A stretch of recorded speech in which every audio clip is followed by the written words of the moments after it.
In 1978, John Belushi was the most powerful face in American comedy. Animal House turned him into a cultural symbol. Saturday Night Live gave him unlimited privilege. And at 30, Belushi had everything. On March 5, 1982, he was found dead alone in bungalow number 3 at the Chateau Marmont. 33 years old, a syringe still in the room, heroin, and cocaine in the system, the lights already off. Only 4 years separated the peak from the end. So what really killed John Belushi? The needle in that room, or a Hollywood that saw the ending coming and chose to stay silent? By the late 1970s, John Belushi wasn't just famous, he was untouchable.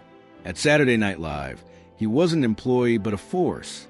Sketches were rewritten around him, schedules bent to his mood. Executives tolerated chaos because ratings followed wherever Belushi went. In 1978 alone, Animal House exploded at the box office and rewrote what a comedy film could earn, turning a reckless, unapologetic character into the voice of a generation. Belushi became proof that excess could be profitable. Money followed fast. Contracts grew larger. Creative control expanded. And with it came a dangerous illusion that nothing applied to him. Studios labeled him uninsurable, yet still signed him. Producers complained, then paid. Everyone saw the pattern forming. The missed calls, the bloated exhaustion, the nights that never ended, but success drowned out concern. As long as Belushi delivered, the system kept feeding him. Behind the scenes, the contrast was already sharp. On camera, he was explosive, loud, unstoppable. Off camera, he was erratic, restless, increasingly isolated. The laughter didn't follow him back to the hotel rooms. The approval didn't translate into stability. What looked like freedom was, in reality, a complete absence of boundaries. No one told him no. No one slowed the momentum. No one wanted to be the person who interrupted a phenomenon. By the time cracks appeared in public, the weight gain, the declining focus, the whispers, Belushi was already trapped inside the role everyone loved him for. Hollywood had built him into a symbol of limitless indulgence, but symbols don't get rescued. They get used until they break. And when a system rewards destruction as long as it entertains, how does anyone inside it learn how to stop? John Belushi was born in Chicago in 1949, the son of Albanian immigrants who built their life through work, discipline, and expectation. His father ran a small restaurant, a place where routine mattered and mistakes were noticed. In that household, noise was tolerated only when it served a purpose, and attention was earned, not given. From an early age, Belushi learned that being loud was a way to exist, and being unforgettable was a way to stay seen. He was bigger than other kids, heavier, more physical, often feeling out of place before he understood why. Teachers saw energy but not direction. Peers saw volume before vulnerability. Humor arrived early, not as a talent, but as a tool. When he made people laugh, the room softened. When laughter filled the space, criticism paused. Comedy became a form of control, a way to steer attention away from insecurity and toward approval. If he could make the room explode, no one would look closely enough to see what he was hiding. At school, Belushi wasn't praised for restraint or subtlety. He was rewarded for impact, bigger jokes, louder reactions, physicality that crossed lines but drew applause. Each laugh reinforced a lesson. Excess worked. Moderation didn't get noticed. The more he pushed, the more visible he became. What no one taught him was how to stop once the reaction faded. Home offered stability, but also pressure. Immigrant success came with unspoken rules. Be strong, don't complain, don't appear weak. Emotional language wasn't common. Struggle was something you pushed through, not something you examined. Belushi absorbed that code early. He didn't learn how to articulate fear or doubt. He learned how to drown them out. Noise became protection. Speed became safety. Sports briefly gave him structure. Football provided discipline, teamwork, and a clear sense of identity. But even there, Belushi gravitated toward extremes. Physical dominance, adrenaline, the rush of impact. When an injury closed that door, comedy rushed in to fill the space it left behind. The transition wasn't gradual. It was immediate and total. Performance replaced everything else. By his late teens, Belushi had already internalized a dangerous equation. Attention equals worth. Silence equals disappearance. He didn't crave fame yet, but he craved reaction.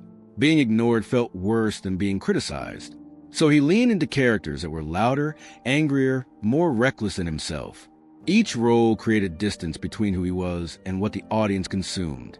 Over time, the character began to feel safe in the person underneath. There were early warning signs that went unnoticed: mood swings, restlessness, a constant need for stimulation. When the laughter stopped, discomfort flooded in. He chased the next moment before the previous one ended. Teachers and mentors saw raw talent and focused on sharpening it, not containing it. No one asked what happened when the performance ended. No one asked who Belushi was when the room went quiet. The culture around him didn't encourage reflection. The late 1960s and early 1970s rewarded rebellion, excess, and defiance. Boundaries were seen as outdated. Control was seen as selling out. Belushi didn't invent that environment, but he fit into it perfectly. His instincts aligned with a moment that celebrated going too far. And because the results were immediate, the costs were easy to ignore. By the time Belushi stepped onto professional stages, the foundation was already set. He had learned how to dominate attention, but not how to regulate himself. He knew how to make people laugh, but not how to sit with silence. He understood performance, but not recovery. What looked like confidence was often panic in disguise. What looked like fearlessness was a refusal to slow down long enough to feel anything else. When success finally arrived, it didn't create these patterns. It amplified them. The industry didn't shape Belushi's hunger for excess. It rewarded it. And once a system starts applauding the very behaviors that mask unresolved need, how does the person at the center ever learn the difference between survival and self-destruction? John Belushi didn't enter comedy through the front door. He forced his way in through volume, speed, and refusal to wait his turn. In the early 1970s, improvisational comedy wasn't polished or polite. It was competitive, chaotic, and merciless. Stages like Second City rewarded those who could dominate the room instantly. Hesitation meant disappearance. Belushi understood that instinctively. He didn't test boundaries. He ran through them. On stage, he was physical to the point of aggression. Characters weren't developed slowly. They exploded into existence. He shouted, moved, collided, overwhelmed. Other performers adjusted around him or got buried by the noise. Directors noticed something dangerous but undeniable. Belushi didn't blend into ensembles. He bent them. The laughter was loud, immediate, and impossible to ignore. That reaction became proof that his instincts were correct. Off stage, the same intensity followed him. Nights bled into mornings. Parties weren't breaks from work. They were extensions of performance. The culture didn't separate creation from excess. In fact, excess was often framed as evidence of authenticity. The funnier you were, the harder you were expected to live. Belushi absorbed that rule quickly. Restraint felt like weakness. Slowing down felt like losing momentum. When he joined the original cast of Saturday Night Live in 1975, the environment intensified everything he already was. SNL wasn't just a show. It was a pressure cooker broadcast live, every week, with national attention and zero margin for error. Writers worked through the night. Performers lived in constant adrenaline. Mistakes weren't edited out.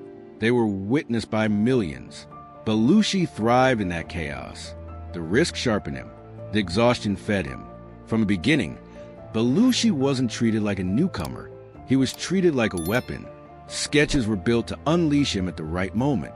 Producers let behavior slide because the payoff was guaranteed. If he showed up late, they waited. If he rewrote material minutes before airtime, they adjusted. The message was clear. Results mattered more than process. As long as the audience laughed, everything else was negotiable. That early protection created a false sense of invincibility. Consequences existed for others, but not for him. Belushi learned that intensity solved problems. Push harder, be louder, overwhelm resistance. When something didn't work, escalation was the answer. No one taught him how to recalibrate. No one asked what the cost would be long-term. The show demanded output, not sustainability. As his reputation grew, so did mythology around him. He wasn't just funny, he was uncontrollable. That image became currency. Directors and producers didn't try to tame it. They marketed it. Interviews reinforced it. Stories of wild nights were repeated as legends, not warnings. The line between persona and person blurred further with each retelling. Belushi began to live up to the story others told about him. Even when it exhausted him, there were moments when the strain showed. Missed rehearsals, volatile moods, physical where that didn't match his age. But the environment framed these signs as side effects of genius, not signals of danger. When concerns surfaced, it was neutralized by success. Ratings rose. Films sold tickets. Applause erased out. The machine kept moving. Belushi was now on a path that rewarded acceleration and punished pause. Every system around him reinforced the same behavior that had helped him survive as a kid. Dominate attention, never stop, never be quiet long enough for the noise inside to catch up. The more pressure increased, the deeper he leaned into the role. He wasn't choosing destruction consciously. He was following the only map he'd ever been given.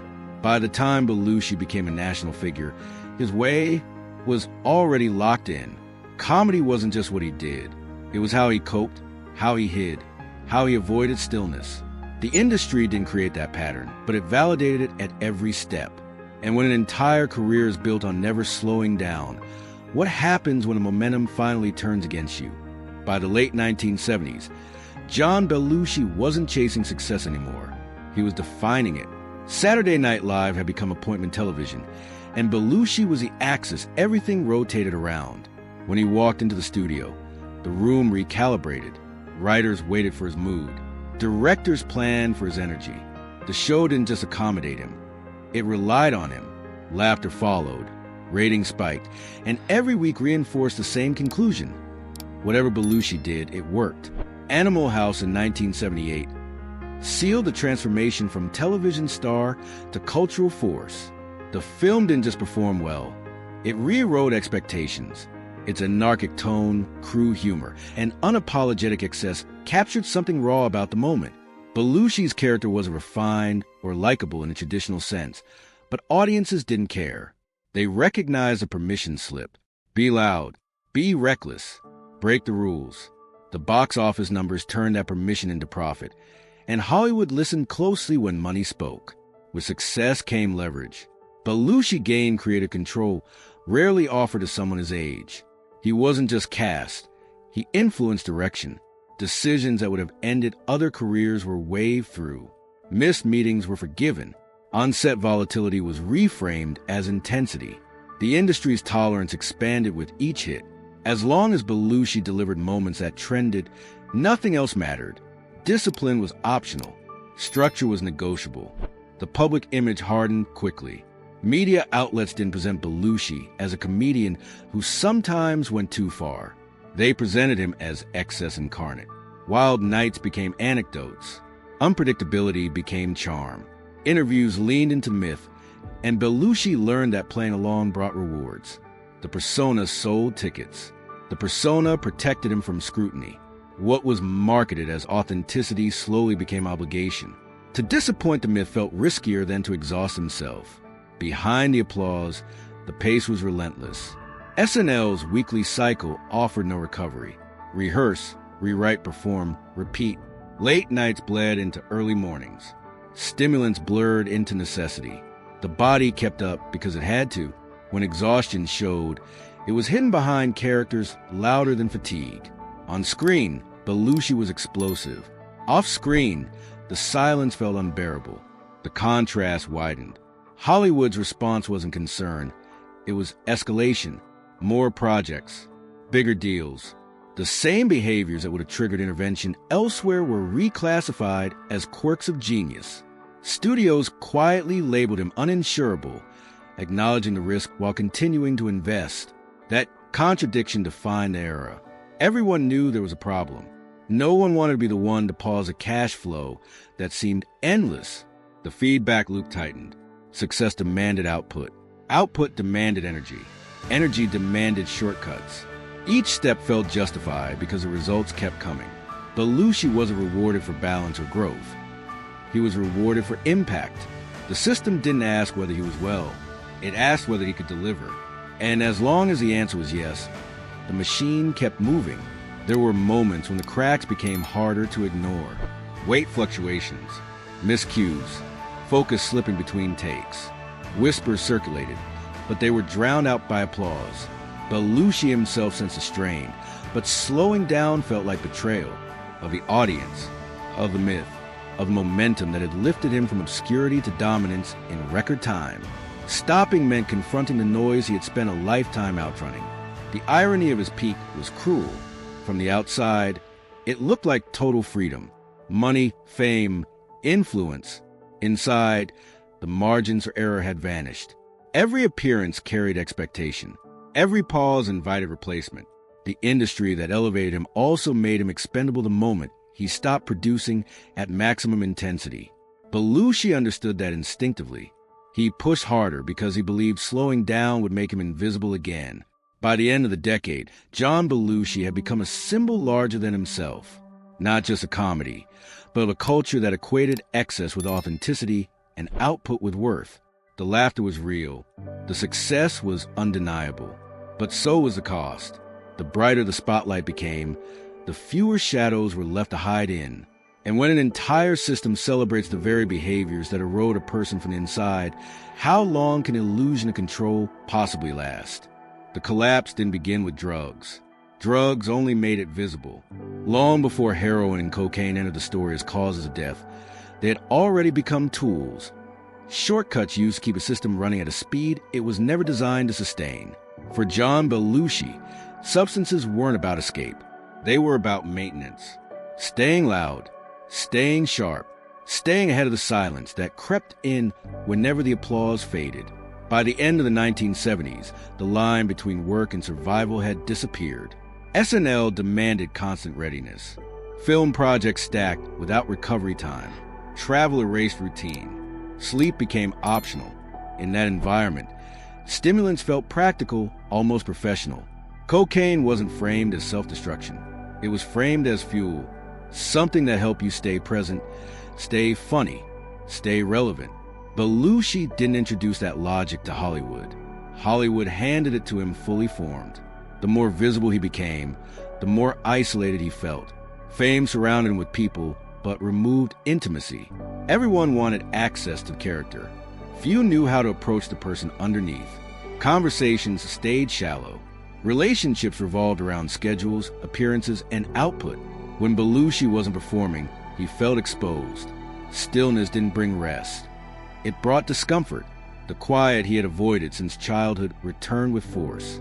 Drug use escalated not because he lost control overnight, but because tolerance demanded escalation. What once took the edge off became necessary to feel normal. Nights blurred. Mornings arrived without closure.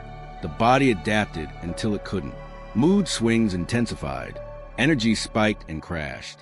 Those closest to him noticed. But concern had no authority in a hierarchy ruled by success. When Belushi delivered, warnings were dismissed as overreactions. Hollywood's response to his deterioration was procedural, not human. Studios didn't intervene. They assessed risk.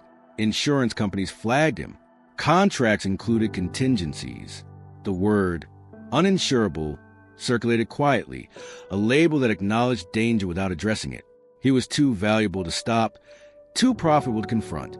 Everyone adjusted around the problem instead of solving it.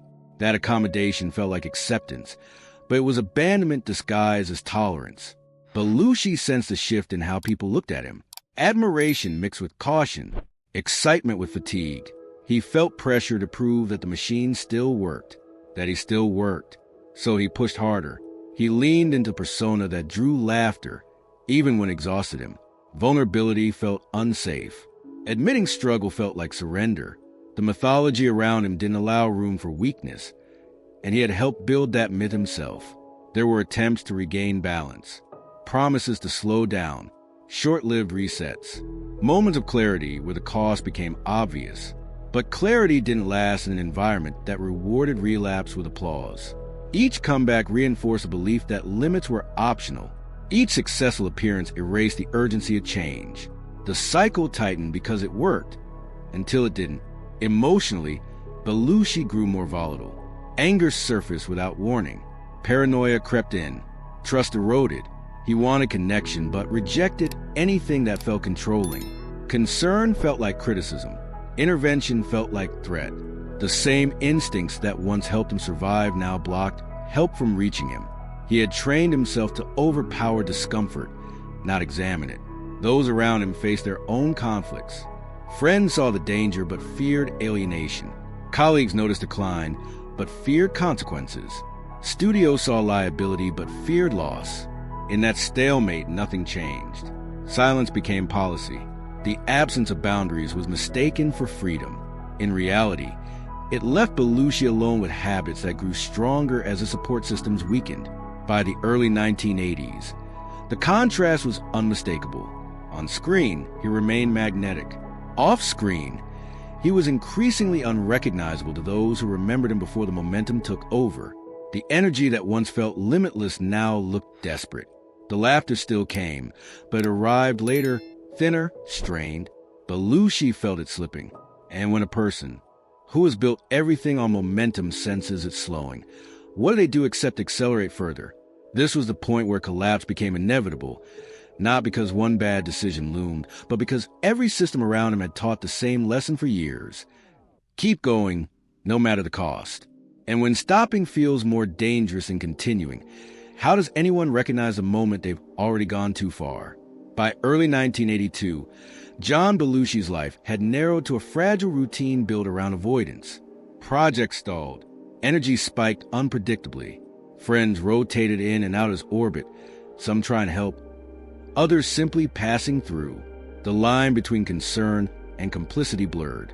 People showed up, saw the state he was in, and left believing someone else would handle it. Responsibility became collective, and therefore invisible. The Chateau Marmont wasn't refuge. It was a pause button, a place Hollywood used when stars needed to disappear without consequences, privacy without accountability. Bungalow number 3 offered quiet, distance, and no questions asked. For Belushi, it became the final space where momentum slowed enough for everything he'd been outrunning to catch up. Not all at once, gradually, hour by hour. In the days leading up to March 5th, visitors came and went. Conversations happened. Laughter appeared briefly, then vanished. There were opportunities for intervention, moments when someone could have insisted on help instead of distance. But insistence requires authority, and authority had been surrendered long before. Belushi was still treated as a functioning asset, not a collapsing person. As long as he was alive, the system assumed he would recover on his own schedule. The substances were no longer tools. They were obligations. The body demanded them to feel normal. The mind relied on them to quiet anxiety. What began as fuel had become structure. Each use felt necessary to stabilize a moment, unaware that stability itself was eroding. This wasn't recklessness.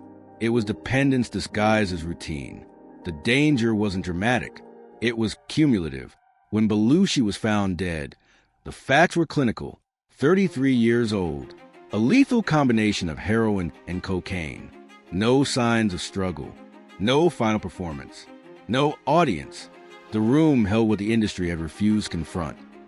The end result of years spent mistaking tolerance for care. The death wasn't shocking because it was unexpected. It was shocking because it felt inevitable. Hollywood responded quickly and carefully. Statements were issued. Tributes followed. Shock was expressed without context.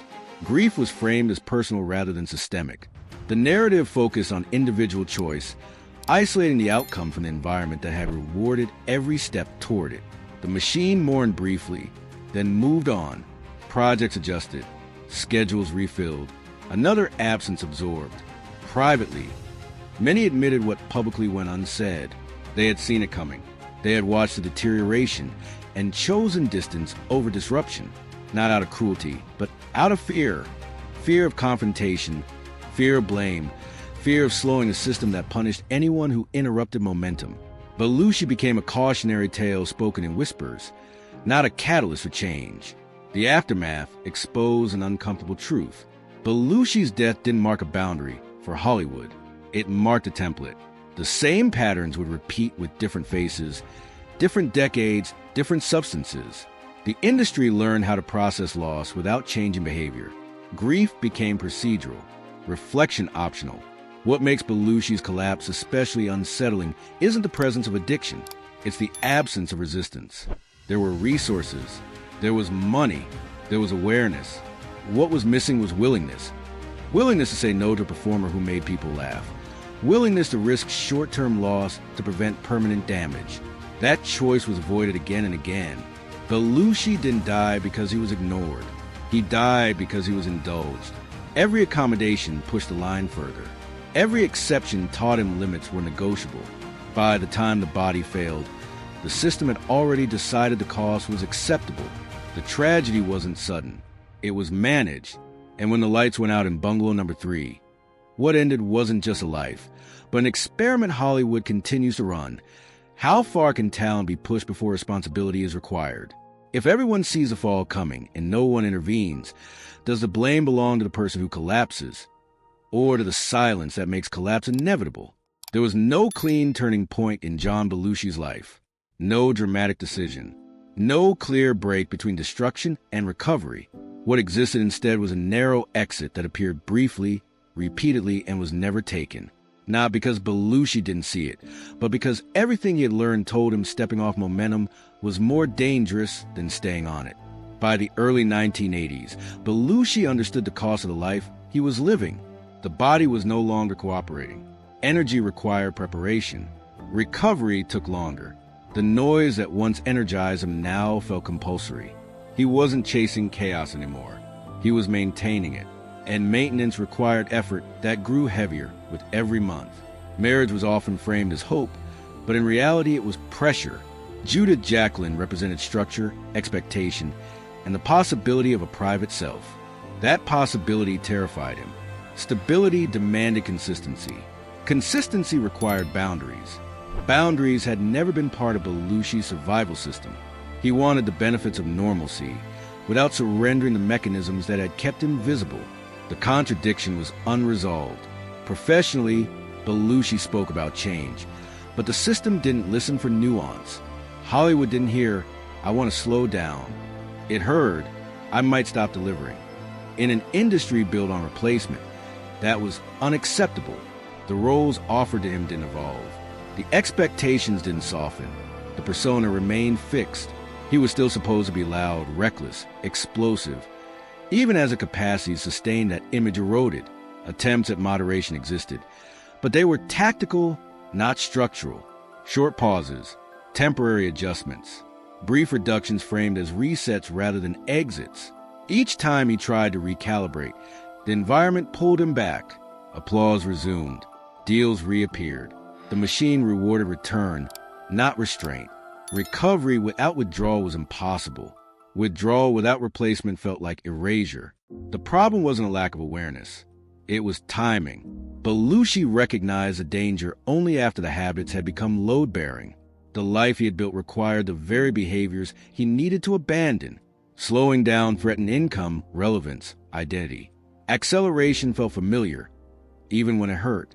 The exit required dismantling everything at once. He didn't have the tools or the permission to do that. Hollywood offered no model for retreat.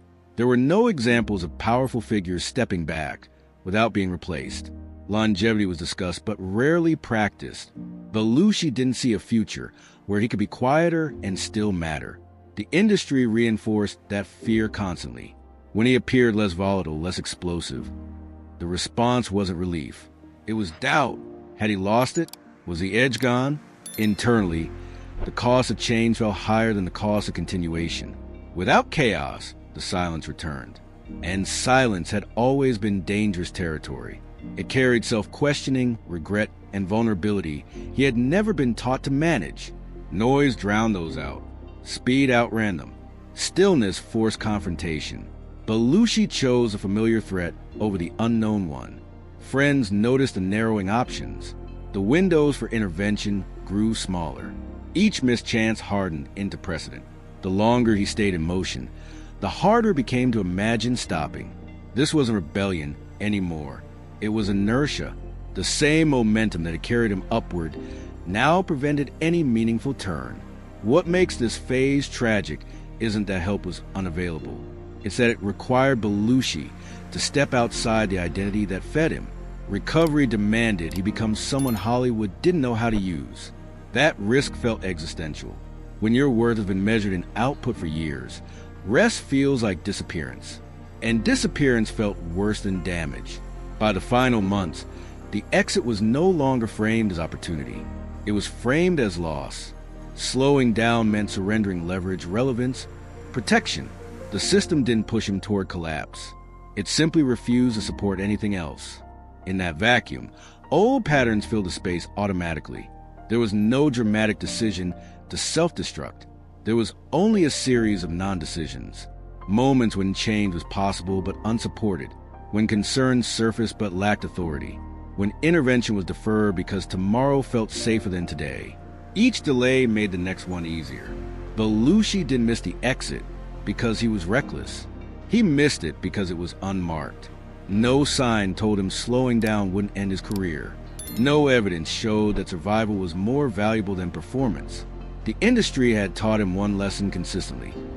Keep going, and when a person reaches a point where stopping feels more dangerous than continuing, the collapse doesn't arrive as a shock. It arrives as the last remaining option. If every earlier exit is framed as failure, what choice is left when momentum finally runs out? After John Belushi's death, Hollywood did what it always does best. It organized the aftermath. Statements were drafted. Tributes were aired. Shock was expressed in careful language that avoided implication. The narrative was tightened into something manageable. A brilliant talent lost too soon. A private struggle that ended tragically. The system mourned efficiently, then returned to work. Publicly, the focus stayed on the individual. Belushi's choices. Belushi's excess. Belushi's inability to control himself. The environment that had rewarded every step toward collapse was mentioned only in passing. If at all, this framing wasn't accidental. It protected the industry from examining its own incentives. By isolating the outcome, responsibility became personal rather than structural. Privately, the reaction was different. Many admitted they had seen it coming. They spoke about the warning signs, the exhaustion, the volatility. They acknowledged the word uninsurable had circulated for years. They knew the risks and chose accommodation over intervention, not because they wanted harm, but because disruption threatened momentum. Belushi's death exposed a truth Hollywood rarely confronts. Awareness without action is a decision. The immediate legacy was silence. No sweeping reforms followed. No recalibration of how talent was protected. The machinery absorbed the loss and continued. Belushi became a reference point, not a turning point. His name was invoked quietly when others showed similar patterns, often as justification for distance rather than engagement. He was remembered as a warning, but rarely as a call to change behavior. Culturally, Belushi's influence endured. His work shaped modern comedy's appetite for risk and excess. Characters that were loud, reckless, and rule-breaking became templates rather than exceptions. The permission he represented outlived him. What didn't survive was a framework for care. The industry learned how to celebrate chaos, not how to contain it. In the years that followed, familiar trajectories repeated. Different faces, different decades, similar outcomes. Each time, the story was told as unique. Each time, the conditions looked eerily consistent. High output, minimal boundaries, applause louder than concern. Belushi's death didn't end an era. It previewed a cycle. For audiences, memory softened the edges. Time turned excess into myth. Stories of wild nights were retold without consequence. The final image narrowed to a cautionary symbol rather than a complex human failure shared by many. Belushi became shorthand for self-destruction, which made it easier to ignore how many hands had steadied the fall by refusing to interrupt it. The most uncomfortable part of his legacy is how little changed. Awareness increased, language improved, but incentives remained intact. Talent was still rewarded for output over health. Boundaries were still treated as obstacles. Intervention was still framed as interference. The industry learned to grieve without adjusting its priorities. Belushi's life forces an inconvenient question. What does responsibility look like in a system that profits from excess? If everyone recognizes danger but waits for someone else to act, where does accountability land? His death wasn't a mystery. It was an accumulation, a series of tolerated behaviors, rewarded habits, and deferred decisions that converged in one quiet room. Today, Belushi is remembered as a pioneer of modern comedy, a force of nature whose energy couldn't be contained. That framing flatters the work, but evades the cost. The true legacy isn't just what he created, but what his absence revealed, an industry capable of extraordinary creativity and profound neglect at the same time. If a system can anticipate collapse, benefit from it, and move on unchanged, what does remembrance actually mean? And if the lesson is always visible but never applied, how many times does the same story need to repeat before silence itself becomes a final verdict? John Belushi's story doesn't end with a syringe or a hotel room. It ends with a question Hollywood still avoids answering. He wasn't destroyed by ignorance. He was destroyed in full view, with applause, contracts, and tolerance smoothing every sharp edge along the way. Nothing about the outcome was hidden. It was simply postponed until it could no longer be ignored. Belushi wasn't a villain, and he wasn't only a victim. He was a man shaped by an environment that rewarded intensity and punished restraint, a system that celebrated excess as long as it entertained, then stepped back the moment the cost became undeniable. Responsibility dissolved because it belonged to everyone and therefore no one. What makes his story linger isn't the tragedy itself, but how familiar it feels. The patterns didn't end with him. They repeated again and again with different names in the same silence. Each time, the narrative stayed the same. Genius, chaos, tragedy, move on. The cycle remained intact because breaking it required slowing down, and slowing down has never been profitable. Belushi made people laugh by pushing past limits. Hollywood loved him for it. But limits exist whether they're acknowledged or not. When they're ignored long enough, they don't disappear. They wait, and when they finally assert themselves, they do so without mercy. If a system can see collapse coming and still choose momentum over intervention, then the real question isn't how John Belushi died. It's how many times this ending will be accepted as inevitable before silence itself becomes a legacy.